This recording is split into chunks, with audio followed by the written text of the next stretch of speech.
Hi, everyone. Very excited today to kind of share with people here about my view of AI and also a little bit of research of how we are thinking about using LLM to simulate human. This is a joint work with two wonderful students, Leah and Tony from CS department, and also with my colleague, Hong Siuk. So I've been kind of fascinated by the following question since the beginning of ChatGPT, which is that can we use LLM to simulate human? And I actually went ahead to kind of try a little bit by myself. So I gave basically the ChatGPT a product, a random product from Amazon, and I asked ChatGPT, can you generate a person that actually purchased this product? And then this is the result. It actually makes sense. So ChatGPT said, a person called Emily, age at 29, a marketing coordinator. She is potentially interested in this product. Her shopping habits is that she values pieces that are stylish yet comfortable, trendy yet budget-friendly fashion options. So apparently, ChatGPT understands the kind of the clothes and also the price and so on, right? And then I kind of changed another product. This time is a blender, is a kind of premium blender. And then this time ChatGPT generated another person called Alex, 34 years old, product manager at a tech corp. He likes to pay a premium for products that align with their commitment to healthy living. And if you look at the products and look at the person kind of generated, you're like, oh, this actually makes sense. And now, given those personas, actually, I tried something even more. Is that okay? Now I'm giving you a new set of products, right? And now, given these personas, now will you, which one you will be interested in? Will you be interested in any of them? And so I showed them 3 toothpaste, right? From a basic version to premium plus. Now, actually, the results make sense. So I asked, for Emily, which one she will choose. And ChatGPT tells me that Emily will likely choose the basic version because it's budget friendly and also fits her style. And then if you kind of ask Alex, and Alex actually will choose the premium plus one because he likes kind of the healthiest lifestyle and he can go with afford this premium plus. And I change other products and the results actually you read it making sense and in particular reasoning, right? It explains why this person is interested in this. So I think this actually is super interesting to provide a lot of space for imagination, right? Because if you think about it, those persona, if you actually use it well, it can be widely deployed for product testing, experimentation, right? Product discovery, and to the place you can use it to do political survey and a social science study. And actually, there are already a lot of papers around this space showing how promising this idea is. And there are also a bunch of companies actually move ahead, actually deploy this. Olivia probably will expand much more on this topic. Now, so while I was kind of studying and playing with this persona and also teaching it, one of my students actually come to me saying hey, Tianyi, if you kind of believe those persona can simulate human behavior, can we use it to predict the election? And I was not a big fan of any of the political stuff, but the last year, indeed, it's kind of hard to predict the results. Now, obviously, we all know the results. So I said, yeah, let's try it, right? So the way we are trying it is that, we firstly found the data from US Census, including a basic information about the person.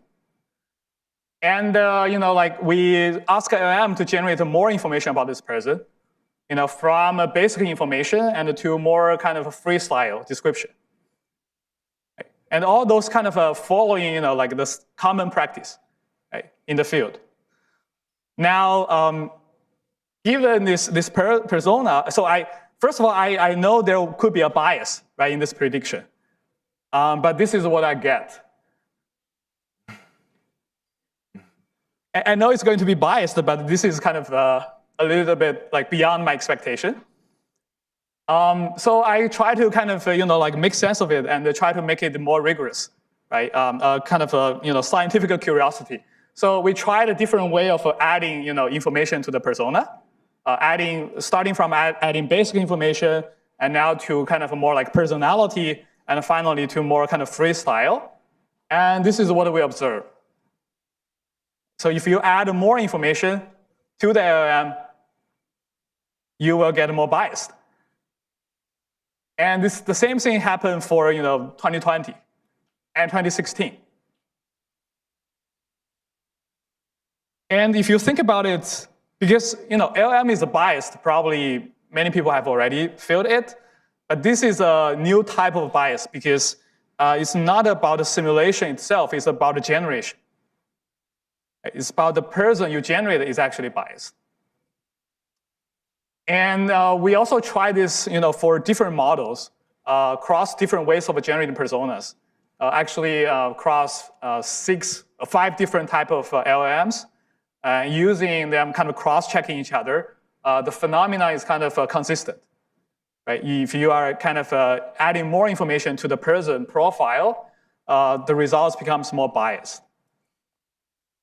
And then we are like, okay, maybe this, before kind of moving forward, we find that there is one outlier. There's one model that actually flipped the results. Oh, the Glock. Grok? Yeah. Any other guess?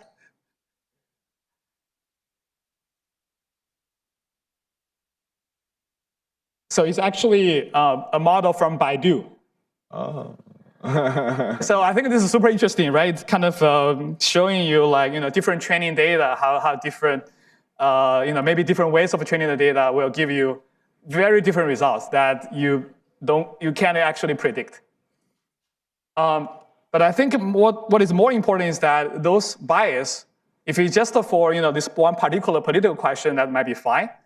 But what might worry people is that there are many hidden bias you don't expect, you don't know before. So we actually tried a more rigorous study for 500 questions from a data set called Opinion QA, like covers a broad range of questions. And we'll observe like a consistent kind of bias in many different topics. And I'm trying to show you a few examples. One example is this purchase behavior. So it turns out the LLM persona, they tend to prefer electric car instead of the gas car. Right? So if you're using those LLM to kind of evaluate your products, you might be kind of, you want to be aware of this bias. And another question, which I kind of find interesting, is that kind of LLM generated persona, they prefer liberty art and humanities as a college major comparing to STEM. And we also tried a fun one, which is, which movie do you prefer to watch? La La Land versus Transformer. And can you predict which one LLM persona will prefer? Transformer. Transformer? Because they are trained by Transformer? Yes. So it turns out they actually like La La Land more. Maybe we'll have different ways to kind of explain this, but I find this phenomenon itself kind of like worth kind of a careful understanding and be careful, right? So finally, I kind of want to show you just one glimpse for what kind of a persona the LLM actually generate. Okay, so this is a word cloud about those personas, and for Florida. And if you read those words, it actually all makes sense, right? Community, they like culture, they like life, they enjoy life. History, heritage. But in general, you can find that one is not super diverse. There is some sense of a stereotype, and two is also very positive. Right? It's kind of how you will, promote a place. Those words you will say, but it doesn't necessarily kind of reflect what people's true opinion. So I think as a summary is that, LLM persona and also the persona simulation is a very promising idea. I really like it. Simulate kind of a human behavior. Eventually, we might be able to simulate the whole society. But we also want to be very careful about how to sort of calibrate those persona to match our reality, because in some sense, the LLM is a prior, right? It learned from all the internet data, but how to kind of use that prior to kind of produce value for you, you have to calibrate. And I think that's kind of what I learned. With that, I'm going to finish this talk, and thank you for listening.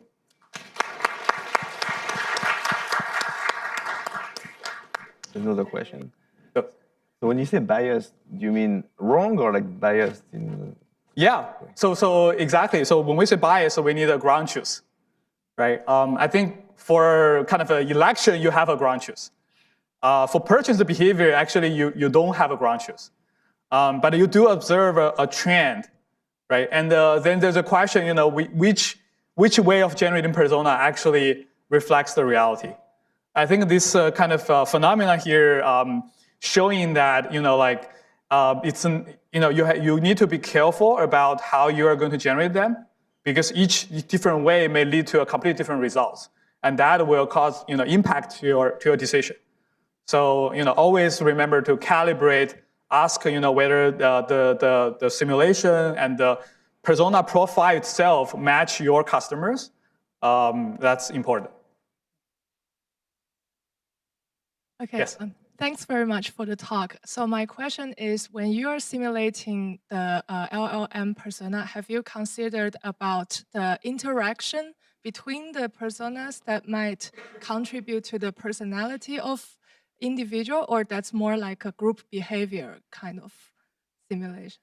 So let me kind of confirm your question here. You're asking, have I tried to kind of make those LLM interact with each other? Yeah. And you might observe interesting phenomena, also interesting bias from it. Yes. Right? Yes. I completely agree. And so in this particular project, we didn't try.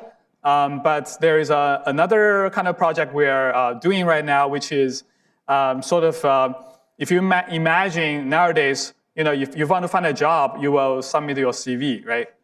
Very likely you ask ChatGPT to help you, polish it a little bit. On the other hand, for those company, they are also using AI, another ChatGPT, to kind of screen your profile. And in the end of the day, that's the interaction across, AI agents. And in this kind of a world, what behavior will emerge? I think that's a super interesting question.